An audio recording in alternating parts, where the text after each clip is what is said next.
Breaking న్యూస్లోకి వెళ్తే మొత్తం topic అంతా హైడ్రా చుట్టే నడుస్తూ ఉంది. హైడ్రాకు విపరీతమైనటువంటి ప్రజల మద్దతు దొరకడం, ప్రభుత్వం కూడా ఇప్పుడు ఒక రకంగా చెప్పాలంటే ముందుకు బొమ్మని చెప్పింది కానీ మళ్ళీ వెనక్కి లాగే పరిస్థితిలో లేనటువంటి అనివార్యత తప్ప మళ్ళీ వచ్చే పరిస్థితి కనిపిస్తుంది. ఎందుకంటే ఇక్కడ ఒక సంక్లిష్టమైన పరిస్థితి క్రియేట్ అయిపోయింది. ఎంఐఎం పార్టీకి సంబంధించినటువంటి అక్బరుద్దీన్ ఓవైసీ, అసదుద్దీన్ ఓవైసీ, వాళ్ళకి సంబంధించిన ఫాతిమా కాలేజ్ ఆ సిర్లనే ఉంది. ఆ బండ్ల కూడా కాడ మధ్యలో పాడైంది, అది నడిమిట్లుంది. అదొక మన బోట్ యార్డ్ లెక్క ఉంటుంది. అది చూస్తామంటే బోటింగ్ ఏరియా లెక్క. KG2 PG అని అది సరిగ్గా అనే పాడైంది. అది ఇగో ఇది ఫాతిమా కాలేజు మొత్తం చెరువు నడుమున్నది, సలకం చెరువు అని ఉంది బండ్లగూడ జాగిర్ దగ్గర. సరిగ్గా చెరలే ఉంది ఓవైసీ ఫాతిమా కాలేజ్. ఇప్పుడు దీని సంగతి ఏంది అనేటువంటి ఒక పరిస్థితి ఏర్పడ్డది. అయితే ఈ ఫాతిమా కాలేజ్ ఇది వరకు మనం ఓల్డ్ మ్యాప్ ఎట్లా చూడొస్తుంది? ఓల్డ్ మ్యాప్ మరి మ్యాప్ వస్తుంది కానీ ఓల్డ్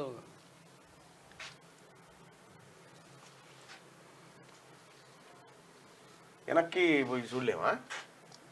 ఏమైనా వెనక కొట్టాలి, మా ఐడియా ఉంది. అది ఎట్లా డేట్ టైం ఏమైనా కొట్టాలేమో, ఐడియా లేదు. టైం లైన్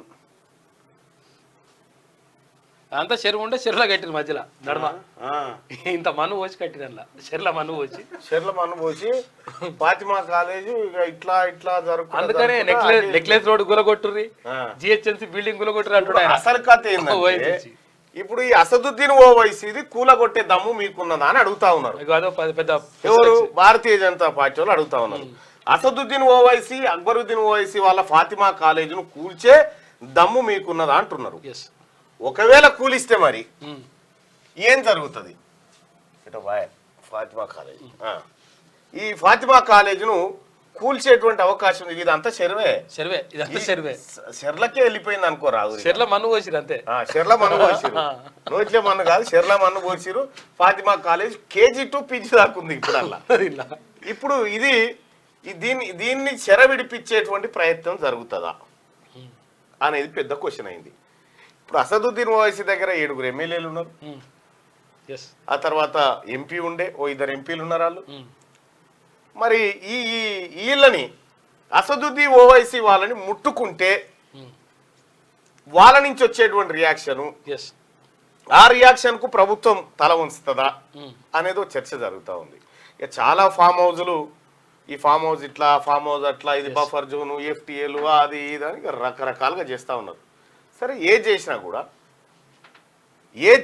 కూడా ఇక్కడ మనం ప్రభుత్వం సంకల్పం తీసుకుంది, చెరువుల విముక్తి అనేటువంటి సంకల్పం. ఈ సంకల్పానికి కట్టుబడి పని పూర్తి చేస్తారా, మధ్యలోనే వదిలేస్తారా అనేటువంటి ప్రశ్నగా మిగిలిపోయింది ఇప్పుడు. అయితే ముఖ్యమంత్రి రేవంత్ రెడ్డి గారు మాత్రం అర్జున్ లెక్క తయారైపోయిన నేను ఎట్టి పరిస్థితుల్లో అనుకున్న చేసేస్తా అనేటువంటి మాట ఆయన చెప్తా ఉన్నారు.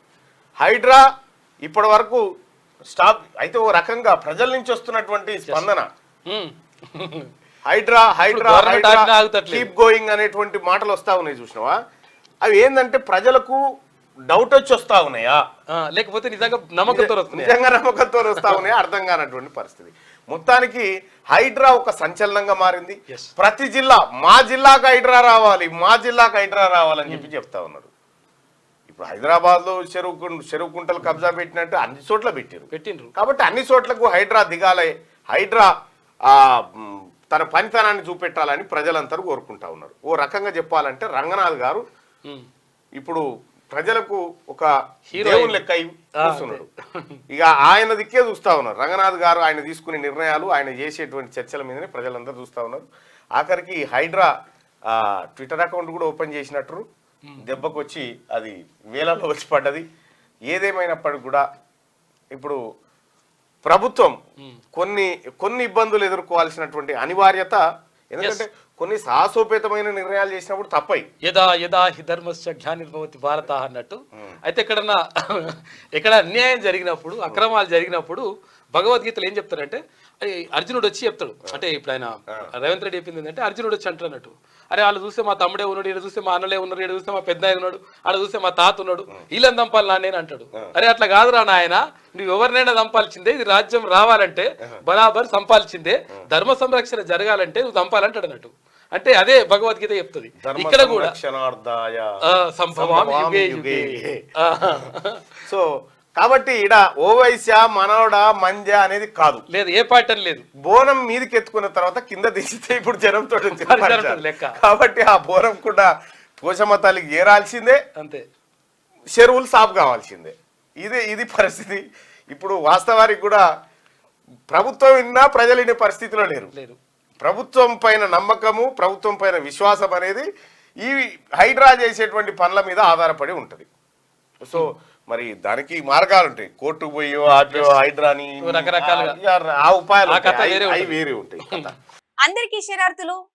పెన్నుతో మీకు మంచి సోపతుందా? తెలంగాణ యాసలో ముచ్చట్లు రాయడం మీకు తెలుసా? మీలాంటోళ్ళని ఎత్తుకుతుంది మా క్యూ న్యూస్. మరి ఆలస్యం చేయకుండా మాకు ఫోన్ చేయండి. 8688892604. లైక్ చేయండి.